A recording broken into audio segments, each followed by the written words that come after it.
Friday ಮಾರ್ನಿಂಗ್ಲ Friday ಬೆಳಗ್ಗೆ ಇವತ್ತಿನ ದಿನ ನಾನು ನೆಲ್ಲಿಕಾಯಿ ಮತ್ತು ಸೌತೆಕಾಯಿ ಬಳಸ್ಕೊಂಡ್ಬಿಟ್ಟು ಹೆಲ್ದಿಯಾಗಿ ಒಂದು ಜ್ಯೂಸ್ ಮಾಡಿಕೊಂಡೆ. ಇದಕ್ಕೆ ಒಂದು 4 ಕಾಳುಮೆಣಸು, ಕರಿಬೇವಿನ ಸೊಪ್ಪು, ಸ್ವಲ್ಪ ಸಾಲ್ಟ್ ಹಾಕೊಂಡು ಗ್ರೈಂಡ್ ಮಾಡಿಕೊಂಡ್ರೆ ಜ್ಯೂಸ್ ರೆಡಿ ಆಗುತ್ತೆ. ಮಾರ್ನಿಂಗು ನಾವು ಊಟ ಮಾಡೋದಕ್ಕೂ ಇಲ್ಲ ತಿಂಡಿ ತಿನ್ನೋದಕ್ಕೂ ಮುಂಚೆ ಈ ಥರ ಜ್ಯೂಸ್ ಕುಡಿಯೋದ್ರಿಂದ ಗ್ಯಾಸ್ಟ್ರಿಕ್ ಸಮಸ್ಯೆ ಇರಲ್ಲ. ಬಿಸಿನೀರಿಗೆ ಒಂದು ಸ್ವಲ್ಪ ನಿಂಬೆ ರಸ ಹಾಕ್ಕೊಂಡು ಕುಡಿಯೋದ್ರಿಂದನೂ ಕೂಡ ಗ್ಯಾಸ್ಟ್ರಿಕ್ ಸಮಸ್ಯೆ ಇರಲ್ಲ, ಕಡಿಮೆ ಆಗುತ್ತೆ. ಹಾಗೆ ಮಾರ್ನಿಂಗು ಸ್ಮೂದಿ ಮಾಡಿಕೊಂಡೆ. ಡ್ರ್ಯಾಗನ್ನು ಹಾಗೆ ಒಂದು ಆ್ಯಪಲನ್ನು ಯೂಸ್ ಮಾಡ್ಕೊಂಡ್ಬಿಟ್ಟು ಹೆಲ್ದಿಯಾಗಿ ಒಂದು ಸ್ಮೂದಿ ಮಾಡಿಕೊಂಡು ಕುಡಿದ್ಬಿಟ್ಟು ಇವತ್ತಿನ ತಿಂಡಿಗೆ ಬಿಸಿಬೇಳೆಭಾತು ಹಾಗೆ ಕಡಲೆಕಾಳನ್ನು ಬಳಸ್ಕೊಂಡ್ಬಿಟ್ಟು ಕೋಸಂಬರಿ ಕೂಡ ಮಾಡಿಕೊಂಡಿದ್ದೆ.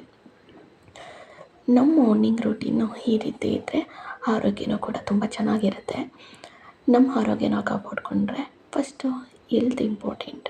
ನೆಕ್ಸ್ಟ್ ವಿಡಿಯೋದಲ್ಲಿ ಮತ್ತೆ ಸಿಗ್ತೀನಿ.